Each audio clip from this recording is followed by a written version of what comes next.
I call the meeting of the Agriculture, Finance, and Policy Committee to order. A quorum is present. Representative Smith, would you like to move the minutes of April 2nd? Yes, Chair. Move the minutes of April 2nd. Is that the correct thing? Yeah. Representative Smith moves the minutes for April 2nd, 2025. All those in favor, please signify by saying aye. Aye. Opposed, no.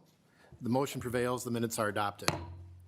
Members and the public, today we are going to be walking through the delete all amendment to House File 2446. This is the budget bill for the Agriculture, Finance, and Policy Committee. This meeting will be a walkthrough of the DE4 amendment and the spreadsheet. No action will be taken. The deadline to submit amendments to the DE4 electronically to the committee administrator, Peter Strohmeyer, is 1 p.m. on Tuesday, April 8th, 2025. The deadline to submit written testimony or to sign up to testify is also by 1 p.m. excuse me, on Tuesday, April 8th, 2025 to the committee administrator. On Wednesday, the committee will take public testimony, additional member questions, mark up the bill, and vote. Again, we are not voting or moving on the bill today. We're going to start with a couple introductory comments by Chair Anderson and myself, and then we'll move to nonpartisan staff. Chair Anderson. Thank you, Chair Hansen and members. Well, we got it done. And I think, first of all, and I don't want to take your thunder either, but I think we need to say a big thank you to our staff. We pretty much spent the weekend working on this bill. We had a lot of agreement when we left here Thursday or Friday, but things always pop up, and we work together and compromise and got the bill done. And if I could characterize the work on this ag finance bill, it was much like a conference committee, because if we had put the bill together, it would have looked a little bit different. And I think if Chair Hansen had put the bill together, it would have looked a little bit different. But what we have today is a compromise between both sides, both parties, and a lot of good things in the bill. And I just want to show my appreciation. Megan Mullenkamp and Ken Savory, my goodness, thank you. I don't know if you had plans for the weekend, but a lot of that time was spent with us, so thank you very much, and really appreciated it. Peter Strohmeyer and Mark Nisley, thanks to you as well. You're right there when we had questions and moving ahead. So yeah, a real team effort by both teams, by both sides, and we have a good bill, Mr. Chair. Thank you, Chair Anderson, and I would echo the thanks to staff. It's very important, and these, when we're writing major budget bills, there's a lot of detail, and so we have to look at them, set them down, look at them again, and then make sure we get it right. I do want to also congratulate Chair Anderson. He is an honorable man, and we were able to negotiate in good faith together and produce this report. A couple things, just direction that we had. We are very lucky in agriculture to have support from both caucuses for a positive target. And I want to thank leadership in both parties for that. And hopefully we can keep a positive target in conferencing with the Senate. That target had some amounts of the 17 million were divided between the Republican caucus and the Democratic caucus. And we were able to agree on things that were joint priorities. In addition, there was a directive from leadership about no policy. And then also, I think everyone's aware of the 2 letters we've received from committees about not having direct appropriations to nonprofits. So those were what we were keeping in mind as we compiled this bill and put the bill together. And if there's any questions on that, we can take those at the end. We're going to walk through the bill. So first, Ken Savory, House Fiscal and Analysis Department.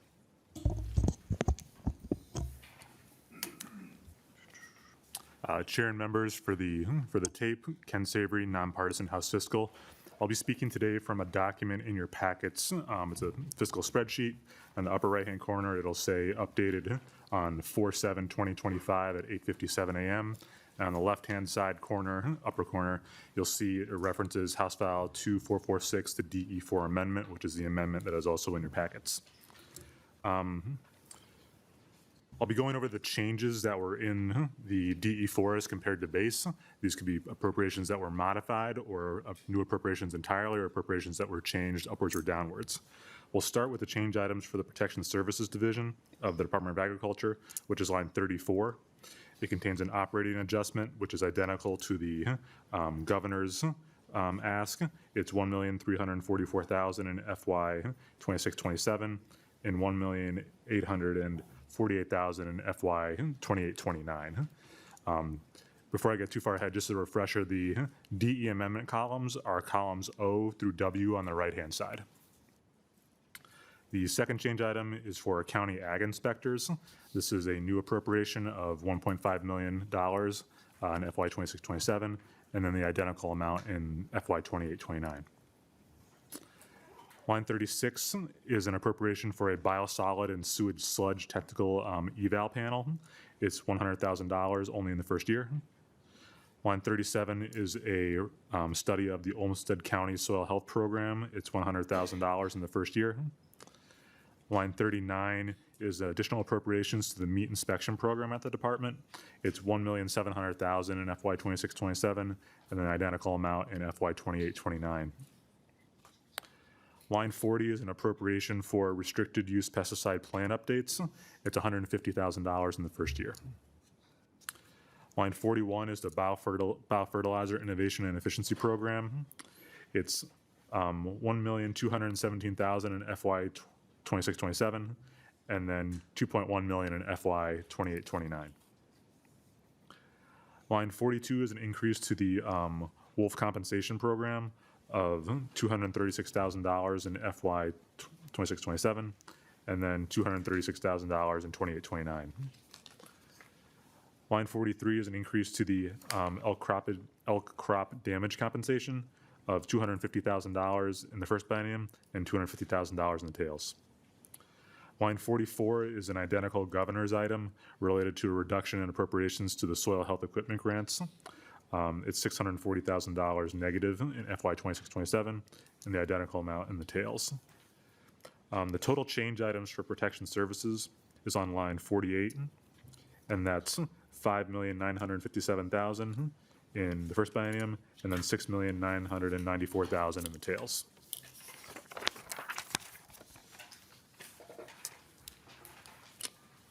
Moving on to the promotion and marketing, the promotion and marketing subsection.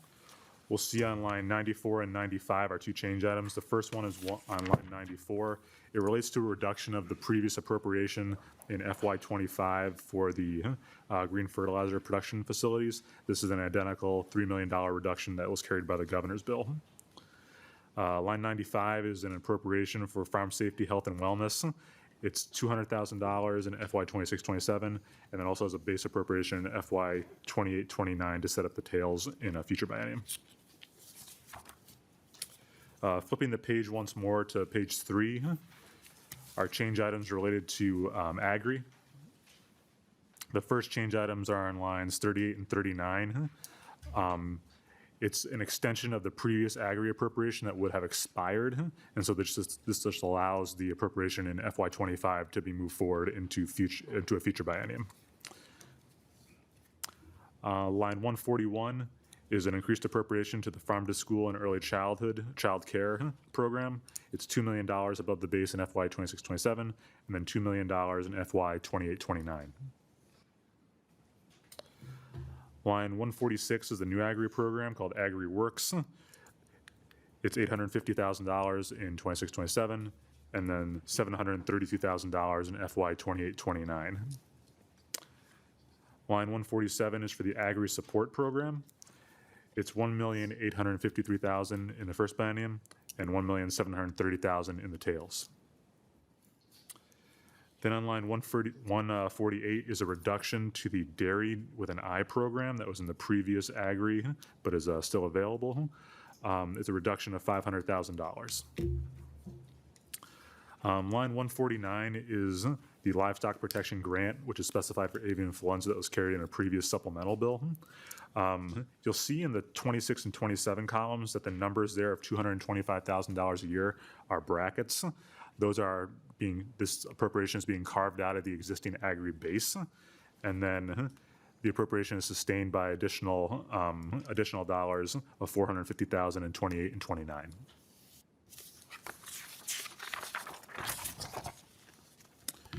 And then moving on to page number 5 are the change items for the Admin and Financial Services Division of the department. Line 208 is the operating increase as prescribed by the governor, $340,000 in the first biennium, and then $406,000 in the tails. Line 209 is an increase to the Minnesota Ag Education Leadership Council, MALC, of $300,000 in FY 26-27, and then $300,000 in FY 28-29. Line 217 is the broadband installation study of $100,000 on the first year.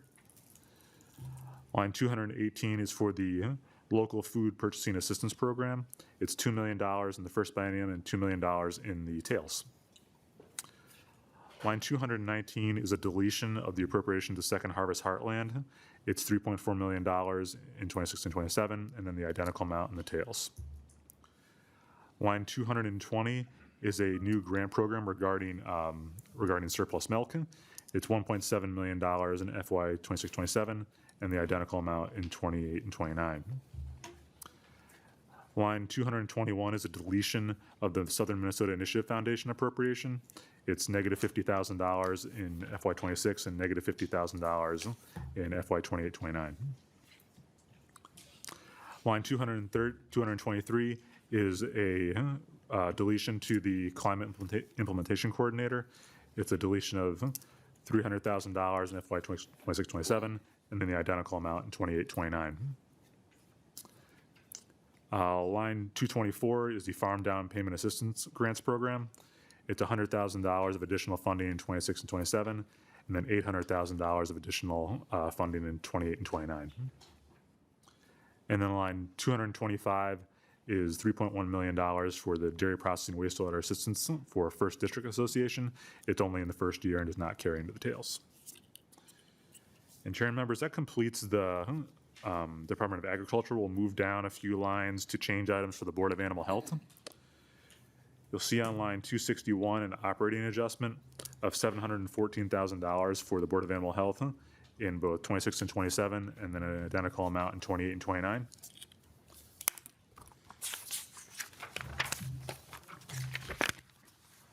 And then flipping the page, you'll see for AURI, you'll see an operating adjustment of $282,000, which is identical to the amount requested by the governor of $136,000 in FY 26-27, and then $182,000 in FY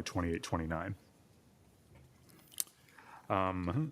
Moving further down, you'll see there are no changes to the Deed Office of Broadband Development, but it does maintain its base funding on line 297 of $2,002,000 in FY 26-27, and the identical amount in 28-29, so that agency remains at base.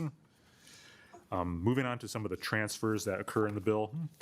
Those change items can be found on line 329 on page number 7.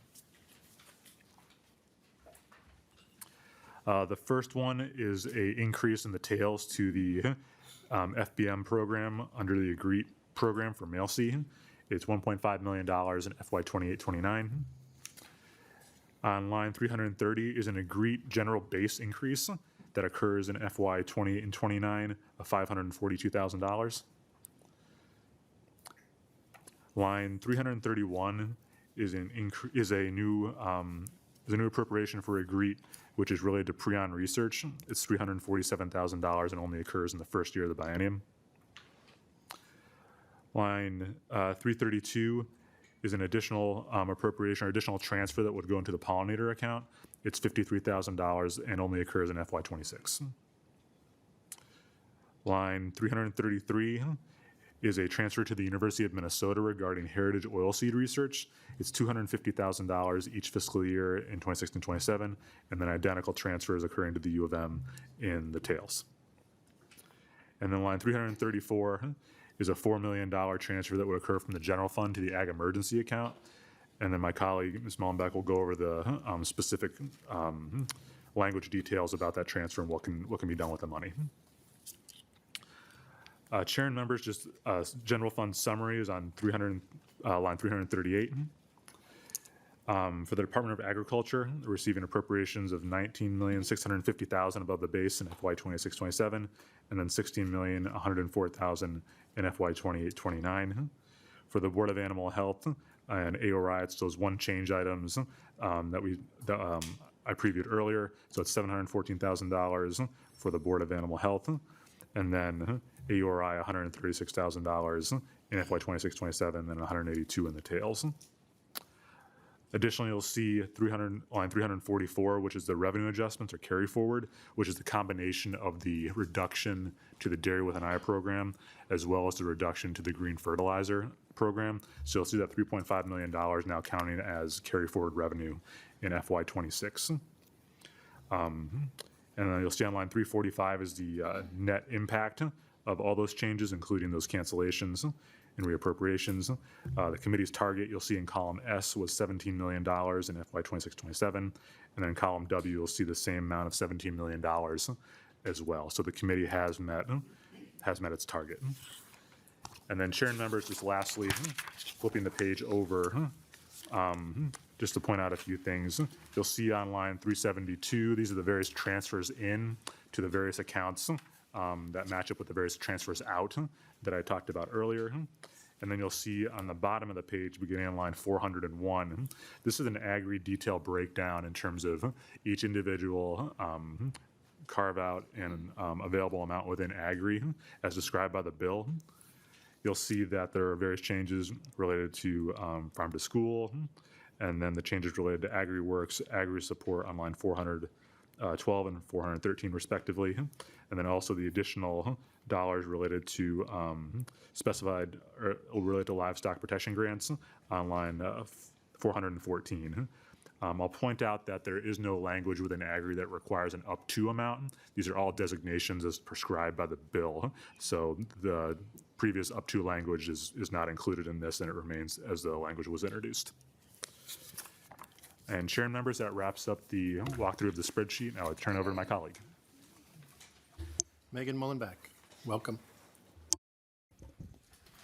Chair, members, my name is Megan Mullenbeck, House Research. I'll be walking through the D4 amendment. Article 1 is appropriations for agriculture, and Section 1 is just boilerplate setting up the appropriation format. Section 2 is appropriations to the MDA, with Subdivision 1 being the total appropriation. Subdivision 2, Protection Services, goes to MDA's pesticide and fertilizer management, lab services, plant protection, dairy and meat inspection, and food and feed safety. Paragraph A is an appropriation from the remediation fund to the voluntary cleanup program. B is soil health financial assistance program.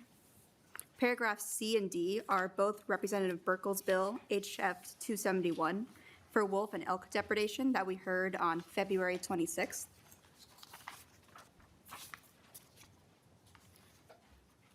Then paragraph E is for lab equipment replacement.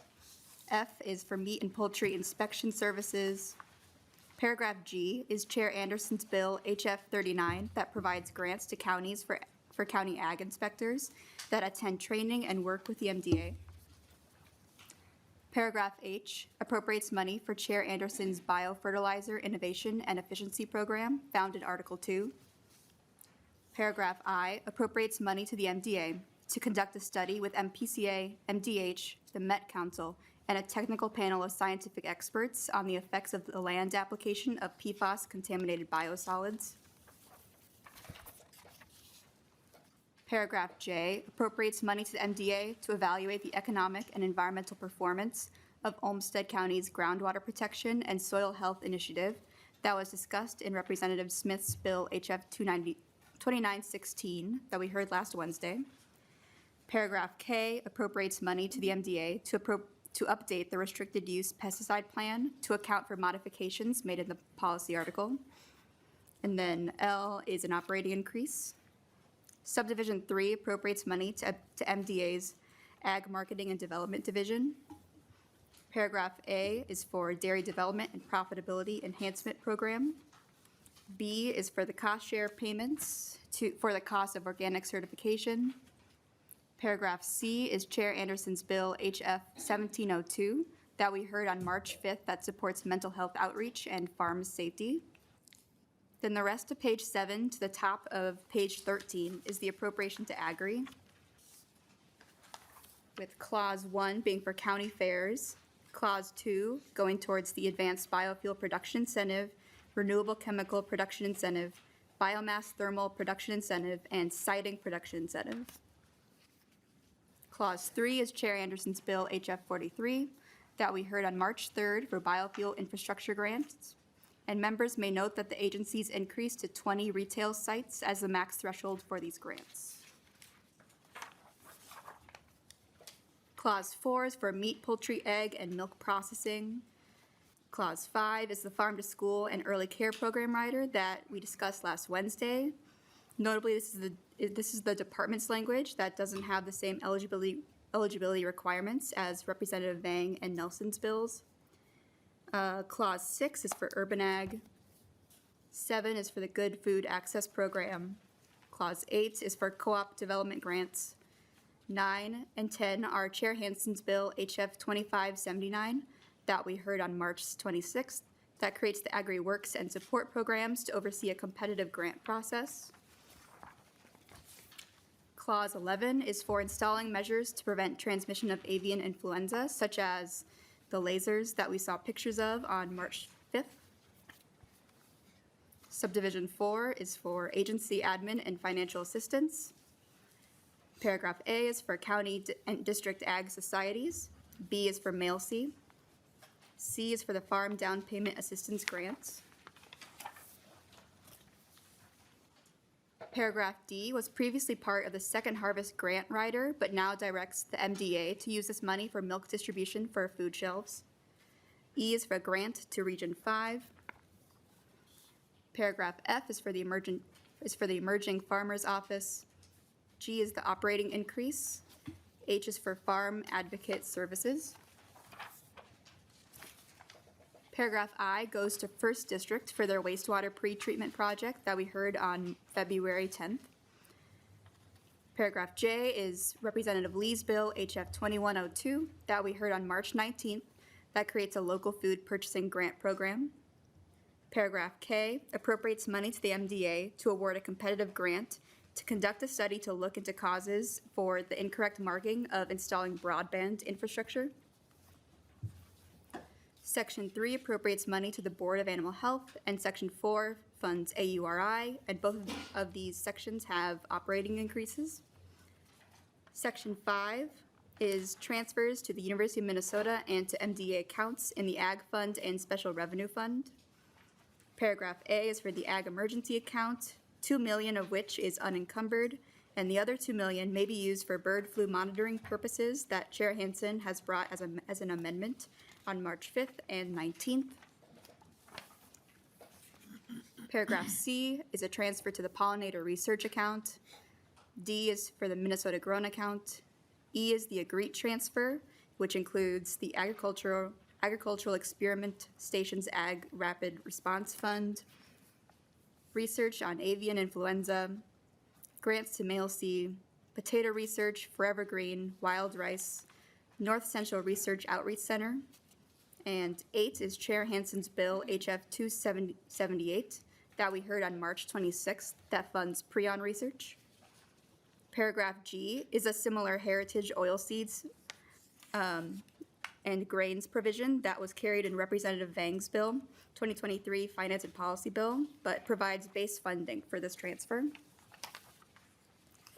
Paragraph H is a transfer to the Ag and Environmental Revolving Loan Account.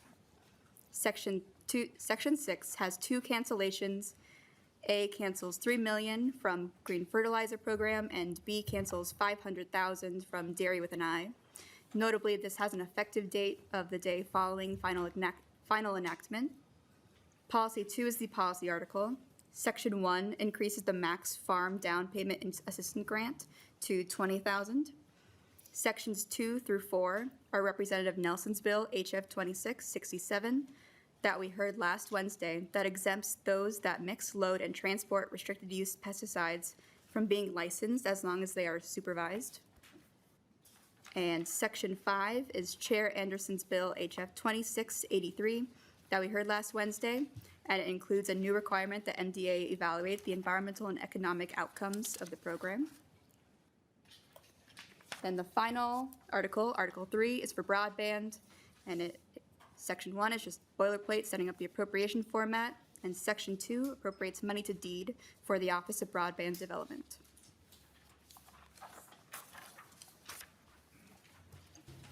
Thank you. Members, are there any questions?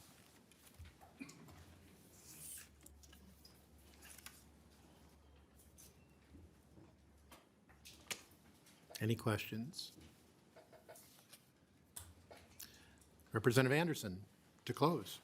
Oh, thanks, Mr. Chair and members, for your attention, and thanks for the rundown of the spending and the changes to the spending in the bill as well. Again, this was a compromise effort by both parties.